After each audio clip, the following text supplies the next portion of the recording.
Welcome back to another episode of Ambitious Odyssey. I know it's been a minute since the last episode, but we're still working and I'm super excited to have another repeat guest with me today. You probably know what this is already, let's be honest. Would you like to introduce yourself? Yeah.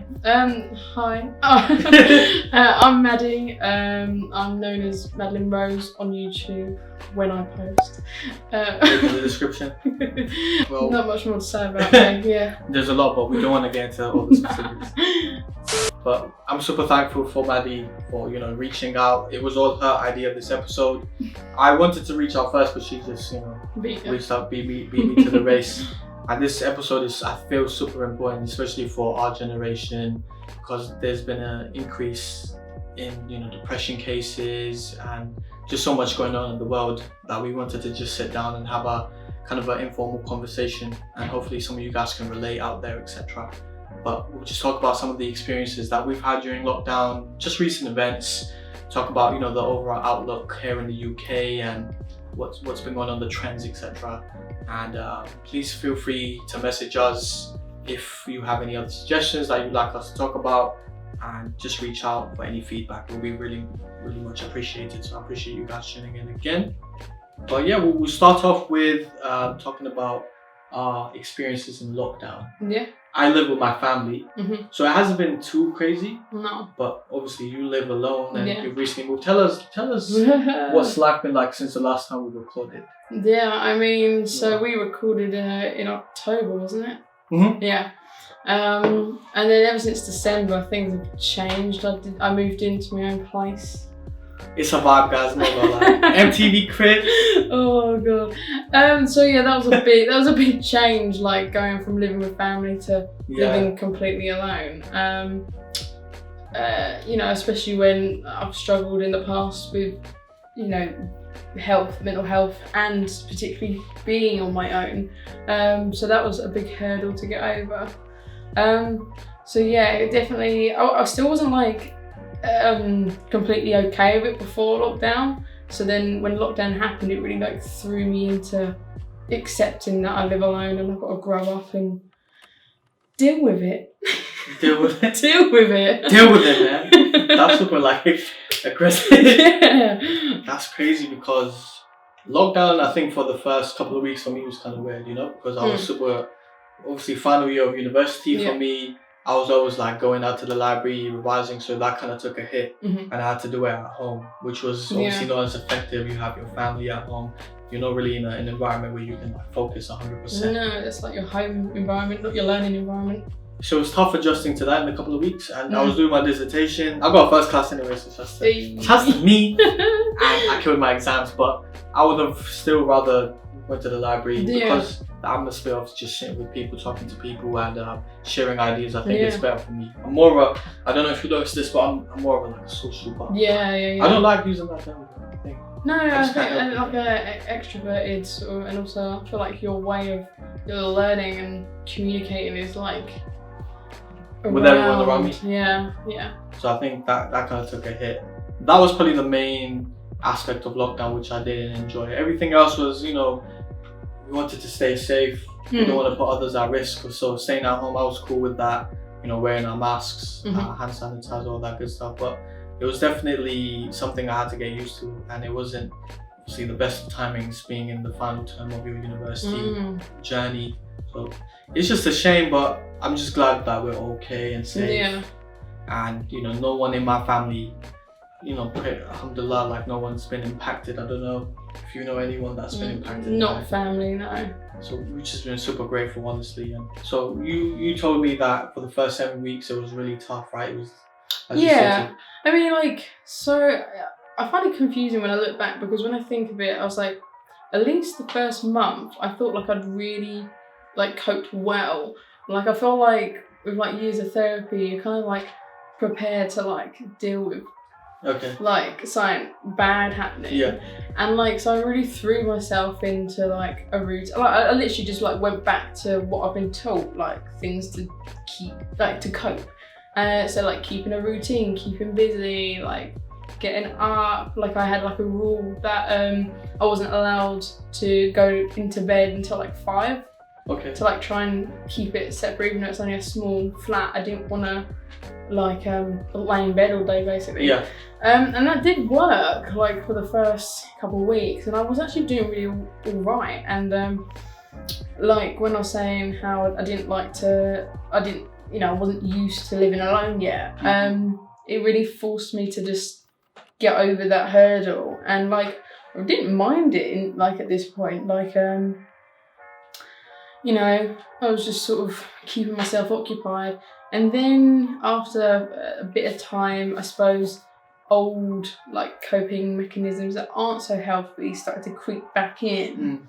And that's when my drinking really increased. And then I suppose that became a problem in itself, that then was like a domino effect of causing my mental health to tip a bit. And then that was when, it was about the 7-8 week mark, I had to bubble.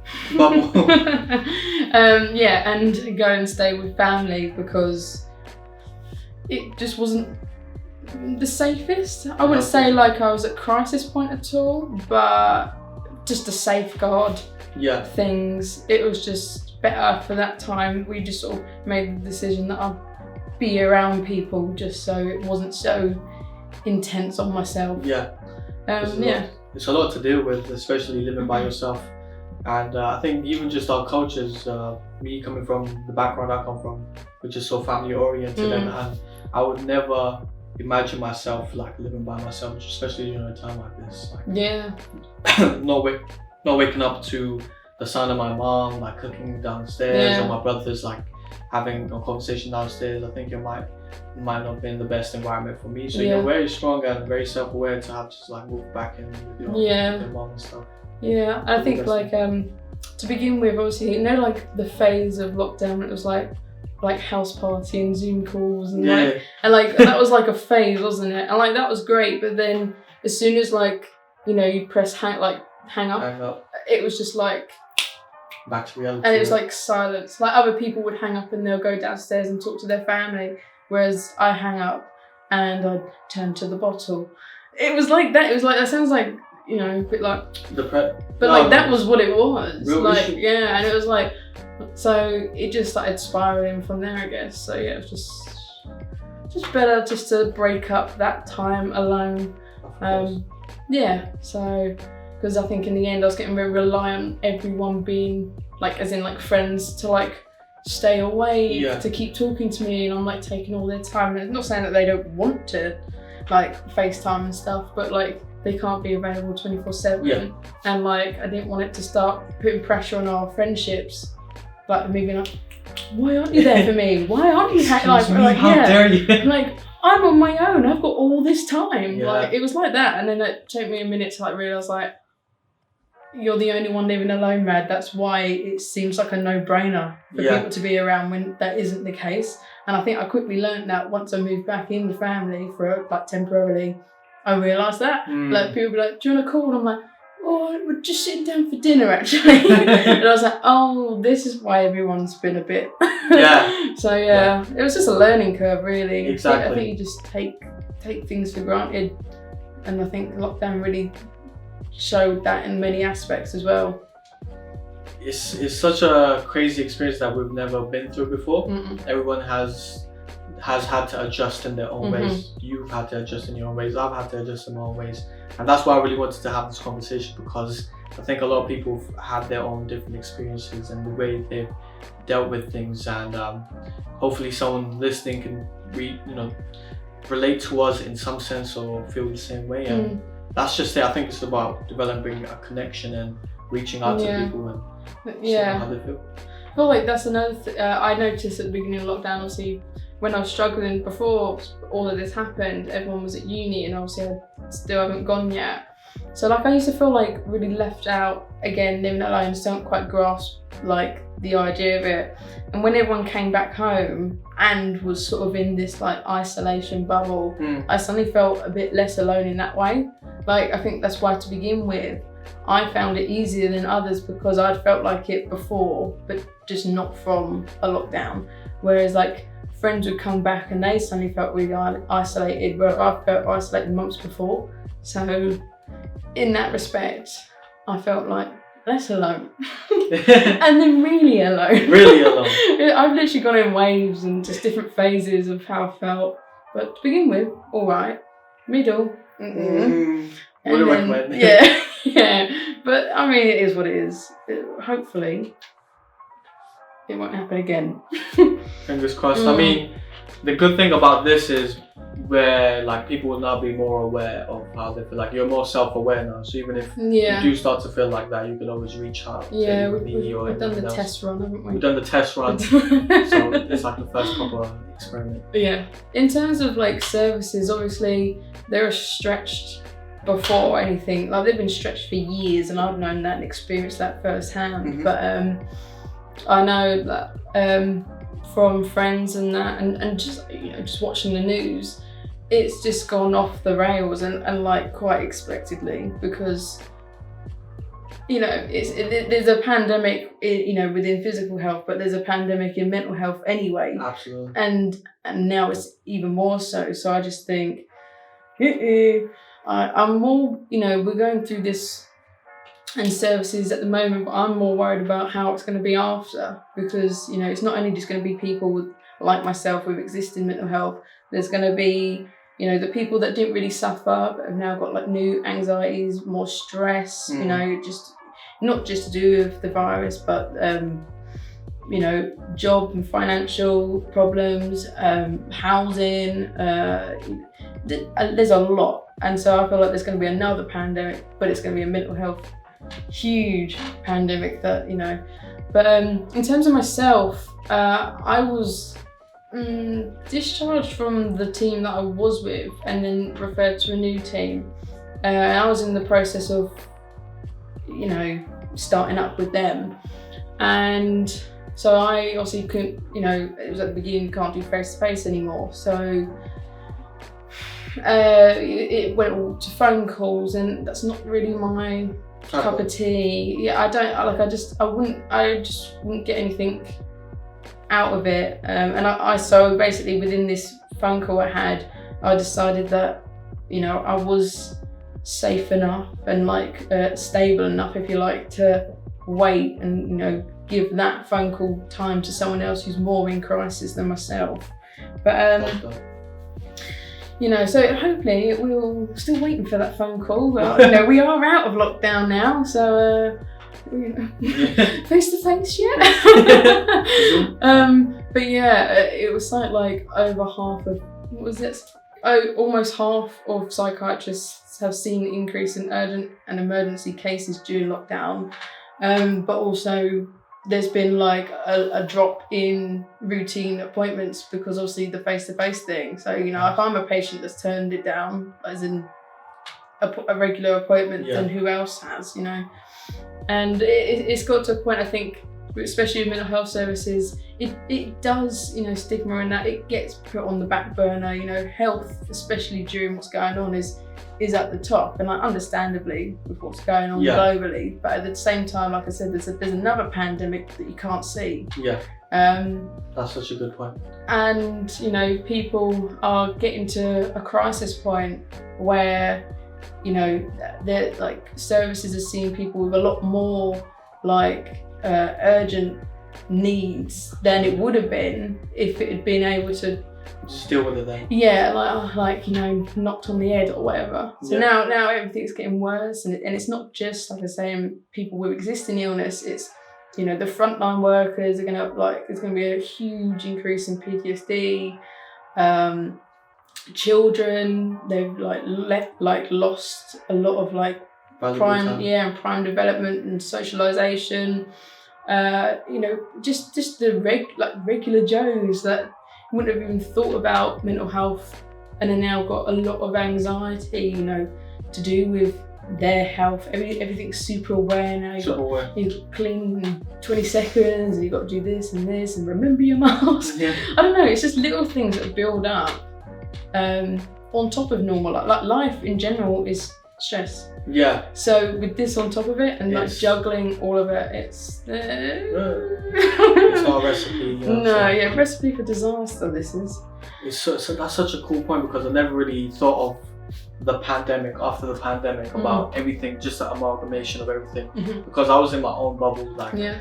during the first, I would say 2 months, it was dissertation exams, that's it. Yeah. Like I was just so cut off from the world, and when I had a bit of time to think, I'm like, oh my goodness, there's real issues, like people losing jobs, like you hear these things every day, people going out of business, and mental health, the increase in that, and our healthcare workers, which I've talked to, it's just gonna be super. It's gonna be scary to see how things play out, but I always have faith. Eventually everything goes back to. But I think it's gonna take longer than we think.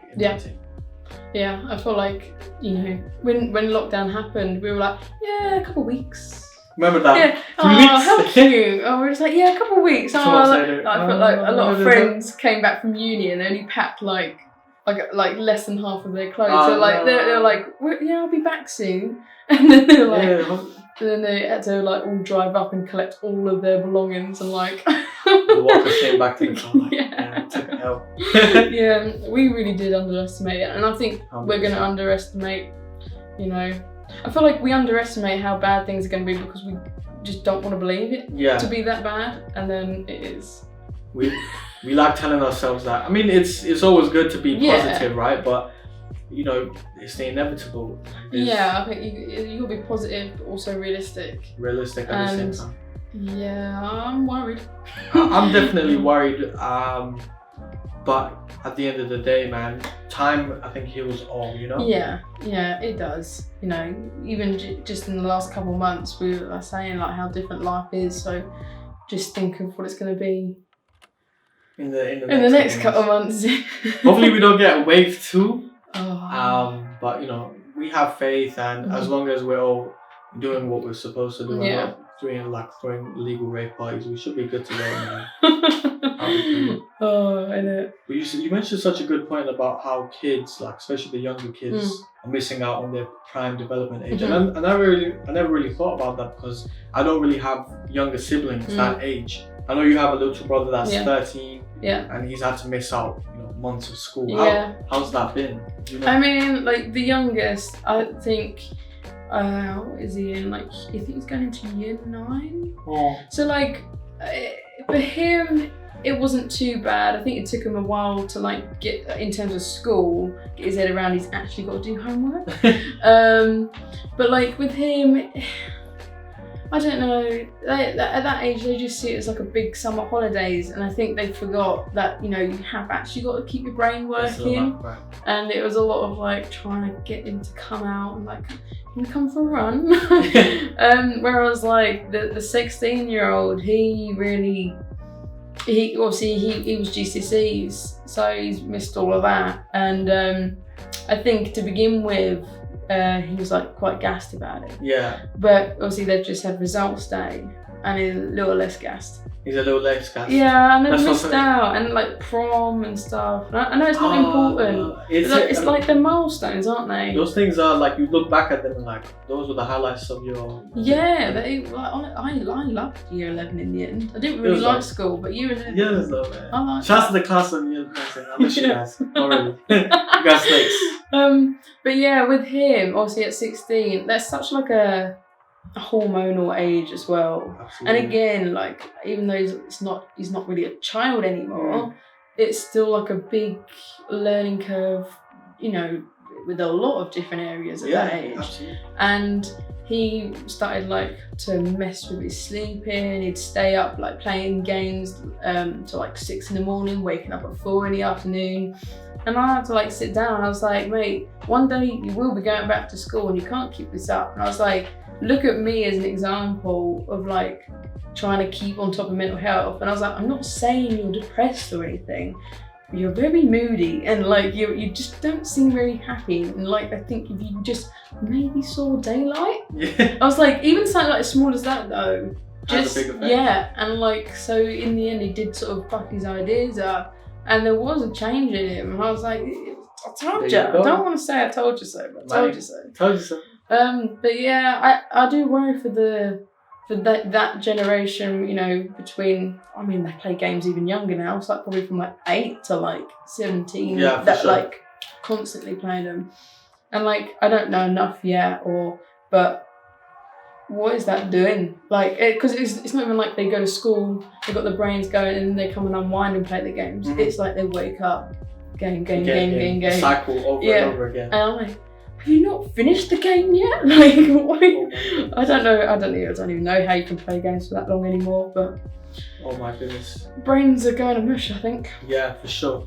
And that's such a good point, because there's a lot of kids. I know there's even adults that were in the cycle of, get up, go to work, possibly been furloughed, or they might not be working as many hours. They're getting into this habit of just waking up or just like lying in. And then eventually when things are getting back to normal, they might not be able to cope with the fact that they need to revert back to how things were before. They might not be mentally prepared or physically prepared. So no, exactly. I think what you said about just keeping a routine, that's really important. keeping yourself busy, super important. And you being a good sister, like telling your brother, like, hey, get back, get your shit together, man. Hey, what's do you wanna make my runner? Wait, Will.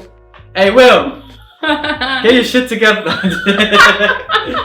Oh, he's gonna hate me. Hey, trust the Will, man. You're a real one. But it goes for my little brother too. I think we were all going through it. Even me, like sleeping late. Just like at the start of lockdown, because you're not sure how long things are gonna last. So you're trying to just like develop your schedule around a certain pattern. All about trying to like keep yourself busy. One of the things I've kind of like during this pandemic and during the lockdown, things that it's kind of helped me. Because I wouldn't say like my mental health has been like amazing. Although I don't show a lot, I'm always like that happy guy, like super positive. What's up, guys? We all go through our own challenges. I think one of the things that's kept me sane is the YouTube channel. Like, it's a focus. It's like I know I need to do this thing, so my brain is just occupied with like trying to learn new things and trying to communicate these ideas. That's kind of kept me sane. Yeah, definitely. Doing stuff, keeping myself busy. What's been the coping mechanism? Mechanism for you? See, I'm from Pakistan. They were on healthy coping mechanism. Well, in the middle. That I resulted back to like routine, like a lot of gratitude I was practicing. Love that. Like, getting out for our walks along the seafront. Like, I'm lucky to live. Super lucky. Yeah. And then it like skewed into less positive things. But then I like tried reeling it back, and I was like, I think it really put things into perspective of what I wanted to do. There was a few things lined up to do with the volunteering I was doing for this year, and it's obviously gone. It's all gone. Like every single project went. So it really just made me realise I was like, I can't really rely on anyone else to like or anything to make things happen in life anymore. Absolutely. I think I really realised like I need to start putting in some work and like or at least start thinking about it. It's always been like for years the main thing for me was like to recover and stuff. Okay. And that was always the focus, whereas now I've got to start thinking of the years to come, where I want to go. In terms of education, career, and I've always known in a way, but now I'm like, right, let's start putting things into motion. I want to go into psychology, and I need to be in education. I can't just when you just think things will just happen. And it's like and I was like, no, I've got to make things happen. So I started doing some online courses, and that became a focus. And even though it's only an online course, it's just getting my mind working again, because it hasn't for so long, like years, in an academic sense. So just starting to do that, started looking into where I want to be in a couple of years, what I want to be doing, and I think that's driven me to like really get back on track. Got to stay alive, innit? Got to stay alive. Yeah, so the YouTube, I mean, YouTube-ish for me sometimes. YouTube-ish, part-time. Yeah, part-time YouTube. It's like I'm on that. But in terms of like the real world, it really just showed what I need to start doing to put things in place to be here. Because obviously I'm a long way off. I can't just go to uni in September. That's not going to happen. Yeah. But in the future, everything's got, things are going to start moving. Start falling into yes, place. Yes, but only I can, drive that car. Absolutely. And I think a lot of times we rely on having motivation to do stuff. And I was reading this really cool thing where it's not even about the motivation. I think if it's just about taking that first step. The hardest step to writing a novel is sitting down and actually writing something. So I think taking the first step to just sit down and just take that first step, even if it's a really small step, can lead to, where you want to be. That's what it's been for me with not just YouTube, but other things in general, especially with my dissertation. Going into lockdown, I wasn't able to speak with my tutor, so I wasn't able to see if what I was doing was right or wrong. But even just like sitting down and really analyzing things and be like, okay, what can I do? It really helped and got me the grade I did get eventually. So yeah, I wouldn't, it's not just about motivation. I think it's just about taking the first step and being very proactive. Proactive is the key word. Yeah. Especially during times like this, man, because you're spending a lot of time by yourself. Even if you're with your family, you're, very secluded in a sense for me. But you have to really, really just focus and knuckle down and think about what you want to do, etc. Yeah, and I feel like especially at the moment, there's not a lot that we can do or focus on in the present time. So it's quite healthy to focus on things that are future, because the future, when you think about it, is more, there's a lot more possibilities in the future than there is today. Yes. So to kind of tackle this funk that you have in the present day, start living for the future and living as if you are in the future, and then you'll, find a path easier to get there than just trying to tackle each hour in a couple of years.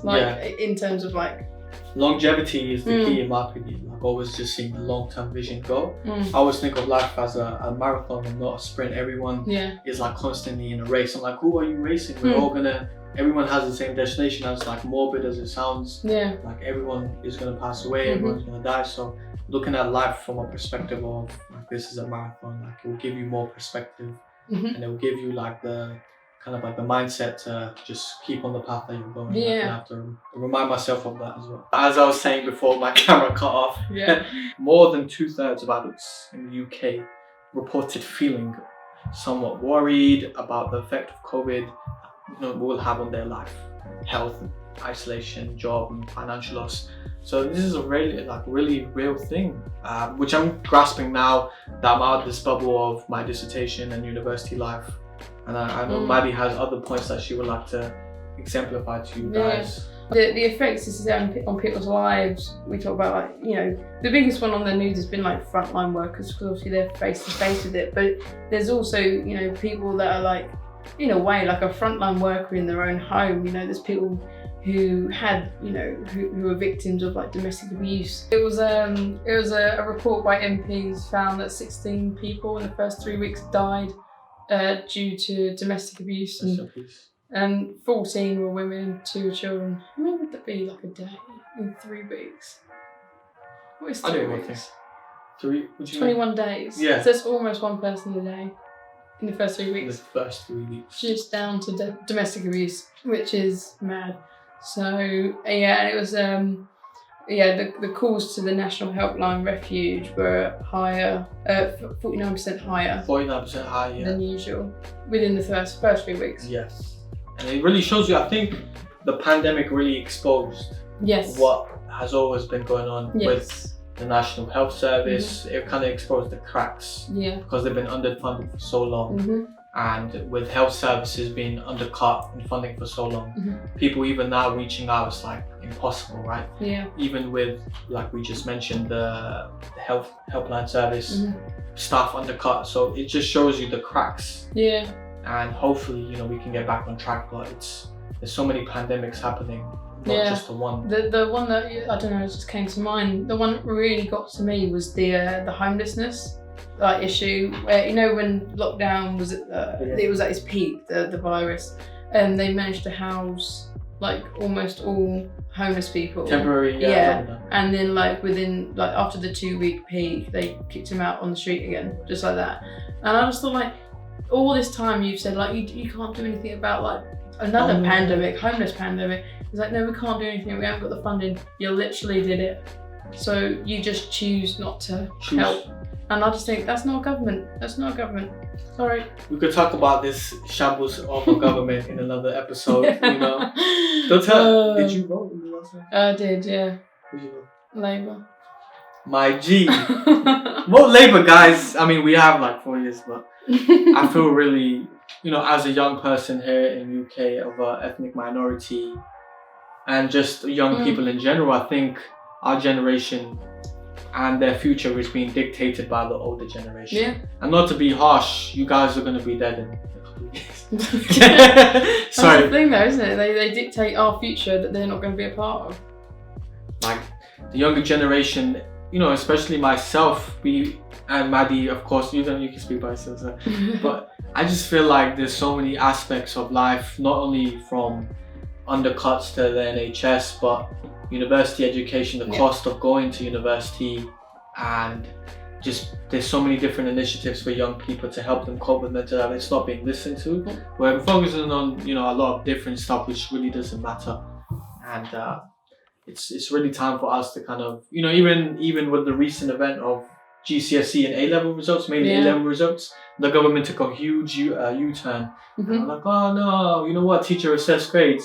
And that was so embarrassing to see, because a lot of these pupils, you know, their whole life is kind of dictated by what these grades were. And you guys are kind of playing with their future. So you guys eventually done the right thing, but I think it was too late. Yeah. And, another thing which has been extremely frustrating and weird, especially from an ethnic minority perspective, is the large percentage of deaths in the BAME community and the government's kind of lack of understanding and transparency, because there's been so many calls from MPs from the BAME background to release this reports, you know, really investigating why percentage of BAME people are dying, you know, compared to the white counterparts.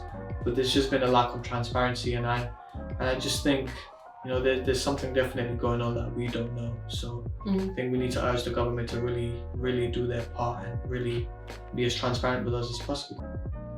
Is there anything else you would like to say, or any closing remarks from yourself? Thanks. Subscribe to Madeline's channel, man. She has one of the best vlogs on YouTube. I'm not even gonna cap. Like, I'll just be there watching the vlogs and saying so many vibes. But in all seriousness, I really appreciate you coming on the podcast. Your perspective, your points, I think are super needed, especially not only for Will. If you're watching the Shasti, but Will. Shasta Will, man, and but just everyone in general, because we touched on so many different things, and that so many people I think can benefit from. And I appreciate you guys tuning in again, lending us an ear.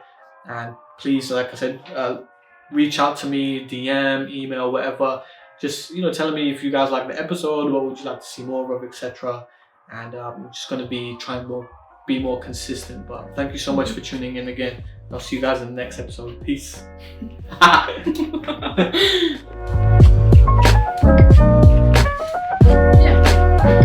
Yeah.